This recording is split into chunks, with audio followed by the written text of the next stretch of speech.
Hello everybody, my name is Jorge Luis. I'm here with Lapalme magazine in this brand new project called Jorge Luis Interviews. And guess who I'm sitting here with? Louis Licari. Hi Louis. Hey there, Jorge. So, you know, I work with Louis. He's like my mentor. When I moved to New York, I was the shampoo person at his salon. So it's very amazing for me to be sitting here with you. So please, Louis, tell us a little bit where you come from. How did everything started? Well, I came to New York after I graduated from Syracuse University as a painting major, an art major. Okay. And for the first couple of years I was here, I was a struggling artist. And it was tough. A friend of mine who graduated ahead of me and from art school, who went on to become a photographer, started out in the beauty industry, and he said, Louis, do the same. Something will happen. Well, I didn't know what was going to happen, but a lot of good things did happen in the business. And I was only supposed to be in the business for a couple of years, but guess what? I'm still here. I know. So you said like, I'm going to go into a hair salon? How did that work? Well, again, my friend who graduated a few years before suggested that I try it. Okay. And I thought I was going to be here for about 2-3 years. And now it's 30 plus years later. Wow, that's amazing. Yes. So let's go back to the New York in the 70s. Can you tell us about, I want people to know about La Coupe. That place fascinates me. Well, it was one of the hot salons. You know, the salons are, as long as it was there, it was, and you know, I broke up salons in A salons, B salons, and C salons. That was an A capital A. And it was a small little place on Madison and 62nd that started out with 2 floors.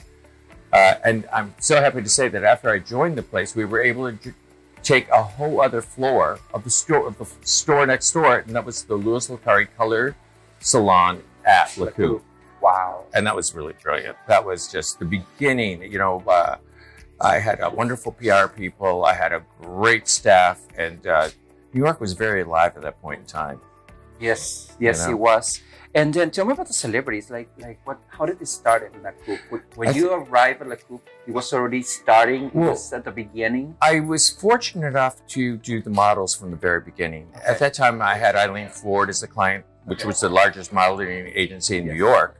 And from that, I had all the girls. When you have all the girls, the guys aren't too far away. The guys follow. So one of the first celebrities I had was Bob De Niro. Wow. And I'll tell you the funniest story. One time, when the first appointment that he wanted to see me, he called me up at home. I don't know how he got my home number, and he said, "Hello, Louis, Bob De Niro." And I went, "All right, who is it?" Oh my God. Oh my God. Yeah, like, you got to be kidding me. I know it's not. And I started naming off all my friends' names. And he goes, "No, Louis, it's Bob De Niro."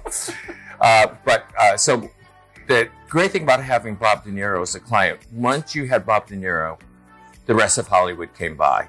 So because of that, I have done almost every celebrity that you can think of by name, and I've worked on many, many movies, you know, over the years. You know, wow, it's just been a great experience. Well, I remember because you were my first boss when I was a shampoo boy at his salon on Madison Avenue, and I'm a guy from a small town, and everybody was there. Yeah, it was amazing. I was like, where you turn, he was a famous person. Yeah, Brad Pitt, Gwyneth Paltrow. I mean, it was an endless list. Of course, the models, Linda Evangelista, Naomi, you know, Campbell. I mean, everybody has gone through the doors. It was an amazing place to work out, I have to say. And then there was a time when all the top salons were on Madison Avenue.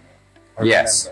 Yes. It was a stretch of how many blocks was it? Like 4 or 5 blocks, right? Yes. Every top salon was there. Yes, and then I think what happened is but remember, the buildings on Madison are a bit smaller. Right. So it was more of a more intimate experience.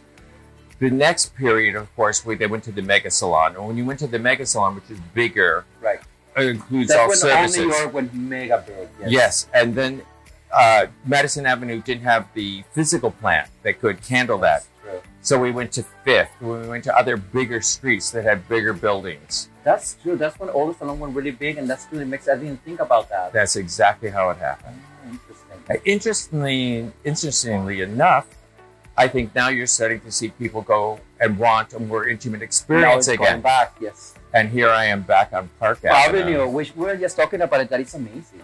How chic is Park Avenue? Oh, it's incredible. It's like the most sophisticated New Yorkers, and it's not just uptowners. Everybody seems to be. Everybody comes here. Like you see the downtown chic girl, you see the uptown lady, yeah, and everybody just makes it amazing. It's yeah. not like a very right. Yeah. Which I really feel quite at home here. Yeah, I know, it's amazing. And then tell us about your new projects.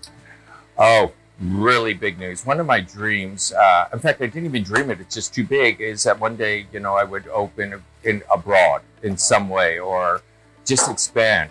Recently, a Japanese company has licensed my name for all of Asia. And what we're doing now is we're creating a product line that will include everything from shampoos and conditioners to treatments and masks to even hair growing systems. Wow. I need some of that. We all do.